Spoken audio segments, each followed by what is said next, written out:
itself raise the concentration of glucose in the blood. Okay, so each of these many different human hormones are able to raise the concentration of glucose or sugar in the blood. The reason for this, so whenever I get to something like where it says this, I fill in what this means. So the reason for these hormones being able to raise the concentration in the blood is probably a metabolic quirk of the brain. So the reason they're doing this is because of some quirkiness in the brain that's going on. To see this, okay, so to see this metabolic quirk of the brain, consider that although more than 50% of human cells can produce energy from fats and proteins, brain cells can use only glucose. Okay, so here we're saying that even though most of these human cells can produce energy from fats and proteins, the brain cells are only able to use glucose, which is what we're talking about up here, right? About why it might be raising. Thus, this is a conclusion indicator word. If blood glucose levels fall too low, brain cells will rapidly starve, leading to unconsciousness and death. So this last sentence is telling us if our blood sugar gets too low, the brain cells starve and then we might die. Did everybody, I know that was long, but I really do. I spend more time digesting stimuluses on the test than I do answer choices. But right now when you're studying, even if you're doing a time section, I don't care if you only get to 14 or 15 questions, go slow and understand these stimuluses because your reading speed will pick up. I've seen it, and so I've seen it in students even in this group that your reading speed has significantly picked up. Did everybody when they read this first time really understand what it was saying? Excellent. Zach, I see a little bit of not sure. Kamani, how did you feel about it? I had to read it like twice to like fully understand it. Like, did you read it twice before you went to the answers? Yes, I'm getting Excellent. I love that. She read it twice before so she went and she was in control and she went back to her stimulus and she understood it for herself before we went to the answer choices because these answer choices are written to confuse us. Nicole, is this maybe an example of like don't really rely on indicators all the time? Because I might have gotten it wrong. Wait, can we get to that in 1 second, Zach? Yes. So yeah, we'll get to that in 1 second.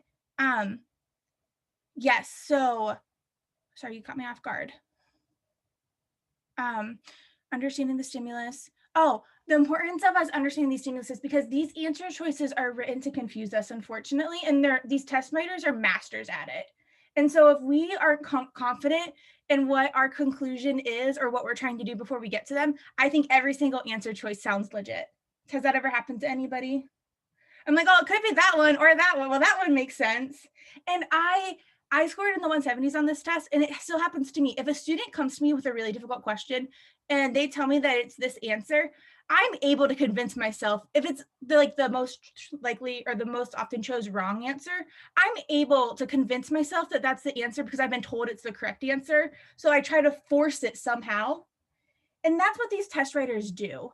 They're so good at like making it seem like, oh, that could be it.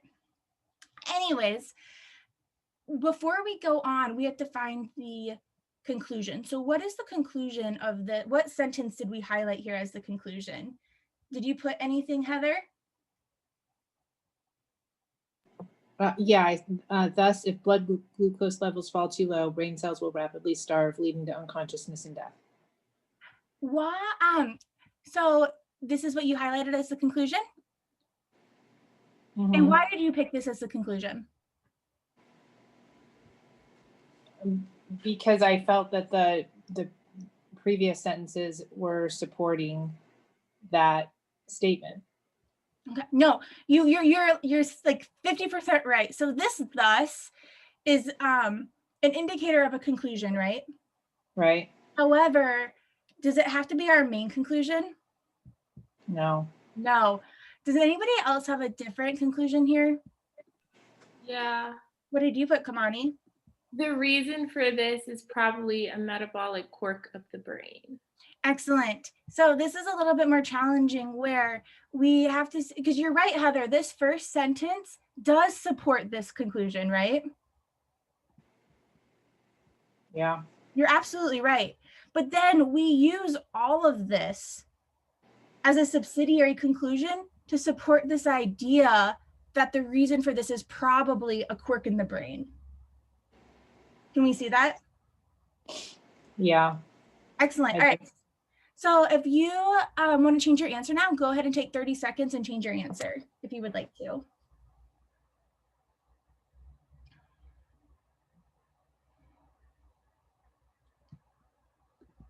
Pressure to perform, like, you know what I mean? Like, I'm not like necessarily totally taking my time, but I only got 2 wrong on the homework, so I can do these questions. And that's part of the reason that we use the Socratic method in our classes, is because 1, it forces you to pay attention, and 2, you get to practice with pressure. And hopefully you feel safe enough in this environment to not feel embarrassed. Like, my job is never to embarrass someone, but I do want you to feel that pressure, because we're going to feel that pressure on the test. Totally. And it's hard to like say an answer out loud, just as like it's hard on a test when you're narrowing it down between 2. It's hard to pick one. So that's why we practice that. So we had a couple, so everybody got it wrong the second time, so fabulous. But we did have a couple that were wrong the first time. So see here, it says, although most human cells can produce energy from fats and proteins, brain cells can produce energy only from glucose. So this, see here, the reason my C would be wrong is that it's just one of our premise statements right here. And so we use that as support for our subsidiary conclusion, which in turn supports our main conclusion. D, this was the most chosen wrong answer. If blood glucose fall too low, then we can die. Why is this one wrong, Lisa? Because it's our what? It's not our main conclusion. What is it? A subsidiary. Excellent, perfect. And then we had someone say, E, the reason brain cells starve if deprived of glucose is because they can only produce energy from glucose. This, once again, is just a restatement of one of our premises, kind of worded backwards, which is why B is our correct answer, which I think everybody got it correct the second time. So that's awesome.